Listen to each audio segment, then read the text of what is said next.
సబ్కా మాలిక్ ఏక్ సాయిబాబా స్లోగన్. అందరి యజమాని ఒకడే, వాడు రాజకీయ నాయకుడు. ఛానళ్ళన్నీ వాళ్ళే కదా, రాజకీయ నాయకులే కదా, పార్టీలు పెట్టినాయి కదా ఛానళ్ళన్నీ. కొన్ని తెలుగుదేశంవి, ఈనాడు, జ్యోతి, ఇవన్నీ తక్కిన పత్రికలన్నీ అనేక ఛానళ్ళు, ఎక్కువ ఛానళ్ళు తెలుగుదేశంవి, చంద్రబాబు నాయుడువి. కొన్ని బీజేపీవి, కొన్ని కాంగ్రెస్వి, కొన్ని టీఆర్ఎస్వి. రాజకీయ పార్టీలే. హాస్పిటల్ కూడా వాళ్ళే, హాస్పిటల్ అంటే వాళ్ళే కదా. Konda Vishweshwar Reddy Apollo, Kamineni KIMS Chandrababu Naidu, Yashoda KCR. Private హాస్పిటళ్ళు, ప్రైవేట్ కాలేజీలు అన్నీ వాళ్ళే. అందుకని మొత్తం నాశనం చేస్తారు. గవర్నమెంట్ ఏం నాశనం చేస్తారు? గవర్నమెంట్ హాస్పిటల్ ఎందుకు నాశనం అయితే వాళ్ళు ప్రైవేట్ హాస్పిటల్కి పోతారు. వాళ్ళ జేబులు నిండుతాయి, వాళ్ళ తిజోరీలు నిండుతాయి, జనం చచ్చిపోతారు. అందరూ వీళ్ళు కలిసే ఉన్నారు, అన్ని పార్టీ వాళ్ళు కలిసే ఉన్నారు. ఎవరు ప్రజలు నోరిప్పొద్దు, పేదోడు మాట్లాడొద్దు, ఎవరికి సత్యం తెలియవద్దు. అన్ని దొంగ వార్తలే రాస్తారు. ఒక పార్టీ వాడు ఇంకో పార్టీని తిట్టినట్టు చేస్తాడు, ఇంకో పార్టీ వాడు ఇంకో పార్టీని తిడతాడు. అరే నువ్వు లంగవరా అని ఒక రాజకీయ నాయకుని అంటాడు. అది నిజమే, లంగనేవాడు. వాడు నువ్వు దొంగవరా అంటాడు. ఇది కూడా నిజమే, వీడు కూడా దొంగనే. ఈ దొంగలు లంగలు ఏమన్నా రాయాలన్నా, వినాలన్నా? మనం పేపర్లు ఎదుర్కొంటాయి. పేపర్లు అంటే దొంగ వార్తలే కదా. హాస్పిటల్లో వైద్యం లేదు, ఒక్క పేపర్ రాస్తుందా? బడులలో చదువు లేదు, ఒక్క పేపర్ రాస్తుందా? కూలి పని చేసే వాళ్ళు చచ్చిపోతున్నారు, యాక్సిడెంట్స్ అవుతున్నాయి, రోడ్లు ఉడిచే వాళ్ళు యాక్సిడెంట్ అవుతున్నాయి. వంగి నడుములు పొయ్యి, దుమ్ము పీల్చి రోడ్లు ఉడిచే వాళ్ళు కామాటీలు. దుమ్ము రోగం వచ్చి హాస్పిటల్ పడితే పైసలు కూడా లేవు. 11,000 రూపాయలు, 11,500 వాళ్ళ జీతం. ఎప్పటి నుంచి? 22 ఏళ్ళ నుంచి కాంట్రాక్ట్ వర్కర్స్, అవుట్సోర్సింగ్ వర్కర్స్ 11,000. 6 నెలలు జీతాలు లేవు, ఒక్క పేపర్ రాస్తుందా? ఏమైతే చచ్చిపోతున్నారు కదా. ఒక్కడు రాయడు, సత్యాలు రాయరు, దొంగల వార్తలే రాస్తారు. ఎందుకంటే ఆ పత్రికల యజమానులందరూ దొంగలు కాబట్టి. దొంగలు, లంగల్, లఫంగల చేతుల్లో పత్రికలు ఉన్నాయి, టీవీలు ఉన్నాయి. ఇప్పుడు ఇది మనం ఎంత పెద్ద ఇష్యూ అవుతున్నది. వాక్ స్వాతంత్రాన్ని దెబ్బ కొడుతున్నారు, రాజ్యాంగాన్ని ఉల్లంఘిస్తున్నారు పోలీసులు. ఒక్క పేపర్ వచ్చిందా ఇక్కడికి? ఒక్కడు వచ్చిందా? ఒక్కటి రాలే. ఎందుకు రాలేదంటే జర్నలిస్టులు ఏముంది, ఏం లేదు. యజమానులు దొంగలు కదా. మరి జర్నలిస్టులు దొంగలకు సదులు మోసే లంగలు కావాలి. వాళ్ళు ఏది చెప్తే అది చేయాలి. ఈయన వార్తలు రానే రావు, ఒక్కటి రాదు. ఈ పక్కనే ఉంది కదా, ఈనాడు ఎదురుగానే ఉంది కదా. ఎందుకు రావు వార్తలు? వాళ్ళు జర్నలిస్టులు ఎందుకు రారు ఇక్కడికి? ఎందుకు రాయరు వాళ్ళు? అందుకనే శ్రీశ్రీ చెప్పిండు, పెట్టుబడికి కట్టు కథకు పుట్టిన విషపుత్రికలు ఆంధ్ర దిన పత్రికలు అన్నాడు. పత్రికలు గోరంతలు కొండంతలు చేస్తాయి, కొండలు గోలుకొండలు దాచేస్తాయి. చెప్తున్నా లేదు. ఎందుకంటే ఆ పత్రికలు కొండలు, గోలుకొండలు, మణికొండలు, హనుమకొండలు మింగే అనకొండలు అంత మాఫియానే కదా. అన్ని చేతులు, land mafia, sand mafia, mine mafia, wine mafia, వాళ్ళ చేతుల్లో టీవీలు, పత్రికలన్నీ ఉన్నాయి. మాఫియా చేతులు ఉంది. మీడియా అంటే మాఫియా. చలపతిరావు గారు ఏం చెప్పినట్టు తెలుసు. చలపతిరావు గారు నెహ్రూ పెట్టిన పత్రిక ఎడిటర్, ఫ్రీడమ్ ఫైటర్, బ్రహ్మచారి, జైలుకు పోయిండు, నిజాయితీగా పనిచేసి నేషనల్ ఎడిటర్. ఆయన ఏం చెప్పినంటే, freedom of press is freedom of owner of printing machines. అత్యంతర యజమానిదే పత్రికా స్వాతంత్రం. Every printing machine owner is invariably owner of a textile mill, jute mill or jute mill. పత్రికలు అబద్ధాలు సృష్టించే మిల్లులు, జూటా మిల్లు అన్నాడు. ఆ రోజులు అన్నాడు, 1961లో అన్నాడు.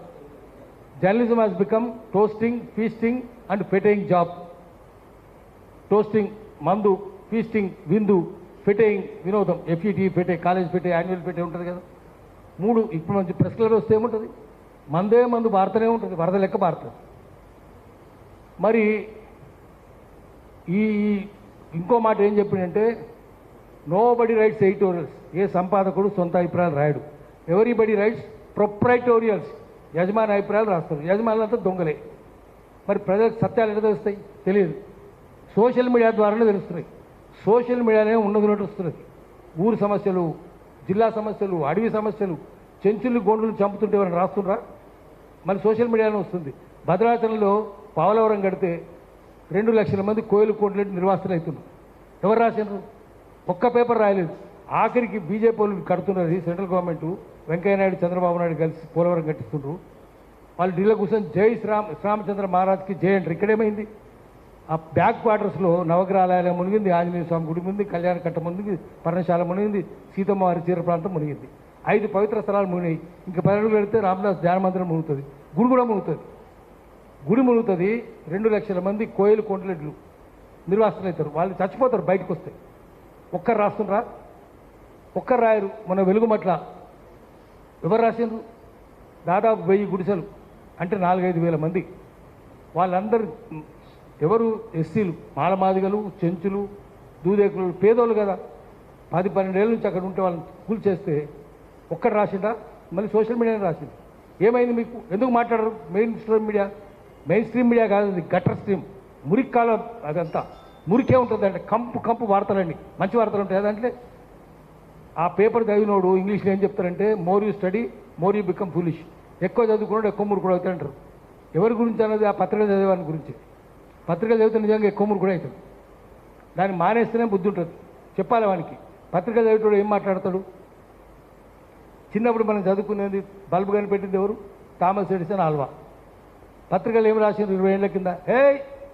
ఎడిసన్ నెల కాదు, చంద్రబాబు కనిపెట్టినని రాసింది. ఆ తర్వాత ఏం రాసిండ్రు? మళ్ళీ 5 ఏళ్ళకు వస్తే ఎవరు కనిపెట్టిండ్రు? అది రాజశేఖర్ కనిపెట్టిండు. మళ్ళీ తర్వాత 5 ఏళ్లకు ఎవరు కనిపెట్టినరా? కేసీఆర్ కనిపెట్టిండు. మళ్ళీ 10 ఏళ్లకు ఎవరు కనిపెట్టిండు? బల్బు రేవంత్ రెడ్డి కనిపెట్టిండు. ఇవే కదా వార్తలు దాంట్లో ఉండేది. సత్యాలు ఉంటాయా? ఉండయి. అమెరికా కనిపెట్టింది కూడా అప్పుడు చంద్రబాబు అంటారు, ఇప్పుడు రేవంత్ రెడ్డి అమెరికా కనిపెట్టినట్టు.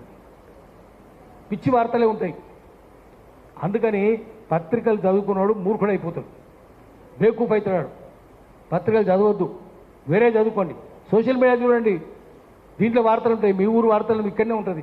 సిరిపురం అనే ఊరు ఉంది ఇక్కడనే. సిరిపురంలో బ్లాస్ట్ చేసి అందరు ఎమ్మెల్యేలు కలిసి, ఎంపీలు కలిసి, దొంగ రాజకీయ నాయకులు అందరూ కలిసి ఊరంతా నాశనం చేస్తుంటే, బ్లాస్టింగ్ చేస్తుంటే, క్వారీయింగ్ చేస్తుంటే దానికి పర్మిషన్ లేవు. పొల్యూషన్ కంట్రోల్ బోర్డు లేదు, ఎవరి పర్మిషన్ లేవు. జనం ఊర్లలో పడి జనం చచ్చిపోతుంటే మొత్తుకుంటుంటే ఒక్క పేపర్ రాసిందా? సోషల్ మీడియానే రాసింది. ఇంకెవరు రాయడు వార్తలు, జనానికి సంబంధించిన వార్తలు. Uranium corporation of India limited వాళ్ళు వచ్చి, యూసీఐల వాళ్ళు వచ్చి నల్లమల్లో తవ్వుతుంటే, యురేనియం తవ్వుతుంటే దానివల్ల ప్రమాదం ఉంటుంది. ఇప్పటికే ఉస్మాన్ సాగర్, హిమాయత్ సాగర్లో యురేనియం అవశేషాలు ఉన్నాయి, రేడియో యాక్టివ్ మెటీరియల్ ఉంది, అణుధార్మిక పదార్థాలు. ఇప్పుడు దీనివల్ల ఎక్కువ అవుతుంది, మనుషులు చచ్చిపోతారు, చెంచులు కొండ తరిమేస్తారు అక్కడ అని పెద్ద ఆందోళన చేసినాం. పాపం ఊసా చచ్చిపోయింది, ఊసా మిశ్వరావు, ఆయన, నేను, బాలగోపాల్, పృథ్వీ కూడా వచ్చింది. అందరం తిరిగితే ఒక్క పేపర్ రాయదు.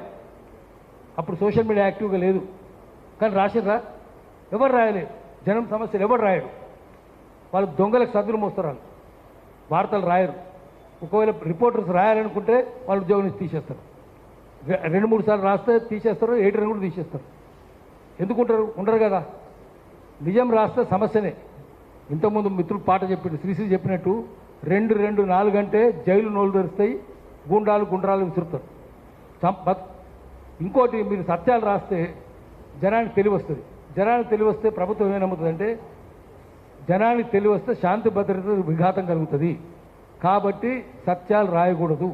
చదువు కూడా రావద్దు. చదువు కూడా శాంతి భద్రతకు విఘాతమే. కాబట్టి చదువు రావద్దు. చదువు వస్తే వాడు ఫుల్ మందు కొట్టాలి, గంజాయి తినాలి, దొంగ పనులు చేయాలి. గంజాయి అందుకే ఏ ఊర్లో పోయినా మందే, ఏ ఊర్లో పోయినా గంజాయి. ఆఖరిగా రూపారెడ్డిని చంపింది కూడా గంజాయి పోరగాలే కదా. పోరగాలు తాగుతున్నారు, చిన్న హై స్కూల్ పిల్లలకు గంజాయి అలవాటు చేసి, మత్తు అలవాటు చేస్తున్నారు. ఎందుకంటే వాడు ఏ తప్పు వాడు గవర్నమెంట్లో ఉన్నవాడు దొంగ పనులు చేస్తుండాలంటే జనానికి తెలివి ఉండొద్దు. తెలివి ఉంటే వాడు మందు కొట్టాలి, మత్తులు ఉండాలి, తాగాలి, తూగాలి, ఇంకా వేరేది లేదు. అందుకని ప్రభుత్వము చాలా దొంగల రాజ్యం ఉంది. దేశంలో డెమోక్రసీ లేదు. డెమోక్రసీ అంటే రూల్ బై పీపుల్ ఉందా దేశంలో? పొలిటికల్ సైన్స్లో ఏం చెప్తారంటే దాన్ని క్లెప్టోక్రసీ అంటారు. KLEPTO, క్లెప్టోక్రసీ అంటే రూల్ బై థీవ్స్. దొంగల రాజ్యం ఉన్నది. ప్రజాస్వామ్యం ఉందా? 543 మందిలో మంచోడు కనిపిస్తుందా? ఎంపీలను అందరు దొంగలే. ఒకవేళ మంచోడు కనిపిస్తామని చెప్తాకూడదు, ఆమె ఎందుకున్నారు అంటే ఏమైనా చేస్తారా? వాడు కౌరవుల సభలు అందరు దొంగలే కదా. 4 మంచోళ్ళు ఉంటారు కదా. భీష్మాచార్యుడు, ద్రోణాచార్యుడు, కృపాచార్యుడు, అశ్వత్థామ మంచోళ్ళే కదా. ఏమైనా చేసి రావాళ్ళు వాళ్ళు చెప్తూ కొట్టాలి కదా. కుక్క సాగు చేశారు కదా. వాళ్ళు జూదం ఆడుతుంటే తప్పని చెప్పిర్రా? అనలేదు కదా. బట్టలు భార్యను పెడితే ఆ జూదంలో తప్పని అన్నారా? ధర్మాన్ని అనలే కదా. బట్టలు ఇప్పుతుంటే చూస్తూ కూర్చున్నారు కదా, తప్పన్నారా? అనలే కదా. మంచోళ్ళు కూర్చుంటే అట్లే ఉంటారు. అందుకే 4 కుక్క సాగు చచ్చిరా లేదా? బాణాలు పెట్టుకొని యుద్ధరంగంలో పండుకొని నక్కలు బీక్తుంటే సచిన సగం చచ్చినోని గద్దలు బీక్తుంటే వాడు అరుస్తుంటే కలత నిద్ర ఆ దుస్వప్నం ప్రశాంతంగా చచ్చిండ్రా కుక్కసావే చచ్చింది కదా. అందుకని నలుగురు ఎవడని ఉంటే ముందు మంచోడు ఎవడంటే చెప్పండి, చెప్తా కొడదామని. ఎందుకు పోయినా దొంగల సభలకని చుక్కరామయ్య గారు పోయారు కౌన్సిల్కు. ఏమైనా చేసిండు ఆయన మాటలు ఎవరు వినరా? మంచోడే కదా ఆయన, మరి ఏమవుతుంది? ఏం కాదు. అందుకని పార్లమెంట్ను సంస్కరించాలి, అసెంబ్లీని సంస్కరించాలి. ఎవడైనా దేశంలో ప్రజాస్వామ్యం ఉండని నా మిత్రుడు అంటాడు, అటు నా శత్రువు అంటాడు. శత్రువు అంటే ప్రజాస్వామ్యం ఉందని ఆడు బద్మాష్ కాడు, దొంగలకు సాతులు మోసే లంగవాడు, వాడు బద్మాష్. మిత్రుడు అంటే బేకు. దేశంలో ప్రజాస్వామ్యం లేదు, చోరతంత్రమే ఉంది, జనతంత్రం కాదు. అందుకని ప్రజల్ని మేల్కొల్పాలి. మనము మేల్కొల్పే ప్రయత్నం సోషల్ మీడియానే చేస్తుంది. అదేమో మందు కొట్టించి జోకొడుతుంది పత్రికలన్నీ. అందుకని వాళ్ళు ఇక్కడికి ఎవరు రారు. ఇంకా మనం మాట్లాడుకోవడం చాలా ఉన్నది, ఒక్కరు కాదు ఎంతమంది జరుగుతుందో చూస్తున్నాం మనము. అన్ని పార్టీలు దొంగ పార్టీలే ఉన్నాయి. మళ్ళీ మనం ఓ ప్రత్యామ్నాయం సృష్టించాలి. పృథ్వీరాజ్ లాంటి వాళ్ళు, రఘు లాంటి వాళ్ళు, ఇట్లా వీళ్ళందరూ ముందుపడి ఒక ప్రత్యామ్నాయం సృష్టించాలి. కులరహిత సమాజం, కులం ఉండొద్దు, రిజర్వేషన్లు వద్దని చెప్తున్నారు, సరే ఓకే, వేరే విషయం. ముందు కులం ఉండొద్దు. కులాలు ఉన్నాయి కదా, మరి గుళ్ళ పూజారులు ఎవరు 5,000 ఏళ్ళ నుంచి? అది రిజర్వేషన్లు కాదా? ఊర్లలో భూస్వాములు ఎవరు? ఒకే కులములు కదా, అవి రిజర్వేషన్లు కాదా? ఏ రకమైన రిజర్వేషన్లు ఉండొద్దు. ముందు మీ రిజర్వేషన్ రద్దు చేయండి. మా దళితులకు కూడా గుళ్ళ పూజారు పదవి ఇవ్వండి. ఎందుకు 5,000 ఏళ్ళ నుంచి మీరు కదా ఉన్నది, ఇస్తుండ్రా? గుళ్ళకి ప్రవేశమే లేదా? పూజారి పదవి ఎక్కడ ఉంటుంది? పూజారి కులం ఎక్కడ ఉంటుంది? ఏముండదు. అందుకనే కుల వ్యవస్థ రద్దు చేయాలి. కులం చెప్పి ఎవరైనా తోక పెట్టుకుంటా కూడా అన్నారు, ఎందుకు రాని, ఎందుకు పెట్టుకున్నావు అని చెప్పాలి. కమ్యూనిస్ట్ పార్టీలు కూడా అడగాలి, నువ్వు సుందరయ్య వారసునివేనా? సుందరయ్య వారసు తీసేసుకుంటు కదా, కులం లేదు మతం లేదు. ఆయన భార్య ముస్లిం లీలా అంటున్నారు, మరి ఆయన కులం లేదు మతం లేదు, నువ్వు ఇంకా తోకలు ఎందుకు పెట్టుకుంటున్నారు? అందుకనే మనం గట్టిగా ప్రశ్నించాలంటే దేశంలో కొత్త రొరవడి రావాలి, ప్రజాస్వామ్యం రావాలి, దొంగల రాజ్యం పోవాలి, చోరతంత్రం పోయి ప్రజాతంత్రం తెచ్చుకోవాలి. అప్పుడే ఇవి ఉంటాయి. ఇంకా కేవీఆర్ రెడ్డి అక్కడ ముందుకు రా. కేవీఆర్, నువ్వు యోధుని ముందు ఉండాలి. ఇటు కూర్చో ధైర్యంగా, ఇగో ఇటు రా, దగ్గర రా. ఎంత ఫైట్ చేస్తే కేవీఆర్ని అట్లా తీసుకుపోతారా? కేవీఆర్ భార్యను ఎత్తుకుపోయి పోలీసులు ఎంత ఆంధ్ర నుంచి వచ్చి చేసి ఎందుకు చేస్తారు? ఇదంతా ఈ దొంగల్ని ఏం చేయాలంటే అందరినీ ఇట్లా ఒక్క నిమిషం కనిపించిపో, ఇగో ఇట్లా ధైర్యంగా ఉండాలి. ఏం చేసినా, కొట్టినా, తనినా, జైల్లో పెట్టినా, చిత్రహింసలు పెట్టినా, భార్యను కొట్టినా ధైర్యంగా ఉన్నాడు కదా. ఇట్లాంటి ధైర్యస్తులు కావాలి తెలంగాణకు. ఇది చేద్దాం మనం అందరం, ఇట్లాంటి వాళ్ళని పెట్టుకుందాం, ఆదర్శంగా పెట్టుకుందాం. దొంగల మీడియా వద్దు మనకు, చోరతంత్రం వద్దు, జనతంత్రం తెచ్చుకోవాలి. దేశంలో ఒక ప్రత్యామ్నాయం సృష్టించాలి. తత్వవేత్తలు అనేక రకాలుగా సమాజాన్ని విశ్లేషిస్తారు, కానీ ఏం చెప్పిండు ఫిలాసఫర్? తత్వవేత్తలు సమాజాన్ని రకరకాలుగా విశ్లేషించవచ్చు, లాభమైంది. ఆ సమాజాన్ని ఎట్లా మార్చాలి అది ముఖ్యం. How to change the world అది ముఖ్యం, ఇంటర్ప్రిటేషన్ కాదు. అందుకని మనం ఈ మీడియా ఇట్లా జరుగుతూనే ఉంటుంది. మనం మౌనంగా కూడా ఉండొద్దు. మౌనంగా ఉంటే కూడా కుమ్మక్క అయినట్టు లెక్క. రాజగోపాలాచారి చెప్పిండు, భీష్ముడు ద్రోణుడు కృపాచార్యుడు అశ్వత్థామ కుక్క సాగు చేస్తుంటే మేము ఒక్క తప్పని చేయలేదు, మాకెందుకు ఈ దరిద్రం, ఇంత చావు, ఎంత ఘోరమైన చావు ఎందుకంటే రాజగోపాలాచారి రాసిండు. ద్రౌపది అవమానం జరుగుతుంటే మీరు మౌనంగా ఉన్నారు, మీ పేరు చెప్పినా మౌనంగా ఉన్నారు. Silence is connivance, connivance is betrayal, betrayal is sin, sin is punishable offence. కాబట్టి కుక్క సాగు చేస్తారని చెప్పిండని చెప్పారు. కాబట్టి రిలీజ్ ఆఫ్ మహాభారత చిక్ ప్రశ్నల పుస్తకంలో ఉంది. ఇప్పుడు కూడా అంతే, సమాజంలో తప్పు జరుగుతుంటే మౌనంగా ఉంటే మీరు కుమ్మక్కైనట్టు లెక్క. కాబట్టి మనం ఉన్నది ఉన్నట్టు చెప్పాలి. చెప్తే మనకు సమస్యలు రావచ్చు, దానికి అన్నిటి సిద్ధపడే పోవాలి. మనము అందరూ తయారు చేసుకోవాలి. ఒకటి మనం అందరం కలిసి చేయాల్సిన పని ఏంటంటే ప్రజల ఉమ్మడి రాజకీయ చైతన్యం సృష్టించాలి. Collective political consciousness of the people. ఉన్నది ఉన్నట్టు చెప్పాలి, దానికి చైతన్యం కావాలి. తర్వాత ఆ చైతన్యం ప్రజలు పోరాటాల దిక్కు తీసుకుపోతారు. దానికి సంఘీభావం, ఒకరికొకరి మధ్యన సంఘీభావం. ఒక జర్నలిస్ట్కి అన్యాయం జరిగితే 10 మంది వచ్చి చేరాలి. ఆయనకి ఏ కష్టం వచ్చినా మనం మీ ఎంట ఉంటామని చెప్పాలి. నీ ఎంట మేము జైలుకైనా వస్తాం, నీ ఎంట మేము నరకానికైనా వస్తాం, నీ ఎంట ఉంటామని చెప్పి ధైర్యం కలిగించాలి. అప్పుడే సమాజం ముందుకు పోతుంది. లేకపోతే దొంగల రాజ్యమే ఉంటుంది. దొంగల రాజ్యాన్ని తరిమేయడానికి మనమే ముందు పోదాము. ఆ తర్వాత మనం పోతుంటే, ఒకరొకరు పోతుంటే అందరు వస్తారు. ఆమె అకేలే చెల్తే రాహి, మన దారిలో ఒంటరిగా పోతూ పోయినా జనం వస్తూ పోయినరు, పెద్ద సైన్యం తయారైంది, మేము గెలిచినామని చెప్పి పాట ఉంది. అందుకని మనం పోతూ పోదాం, మెల్లమెల్లగా అందరూ వస్తారు, పెద్ద సైన్యం తయారవుతుంది, మనం సమాజాన్ని మార్చవచ్చు. దానికోసం నేను మీ వెంటుంటారని చెప్పి నేను మాటిస్తున్నాను. నమస్కారం.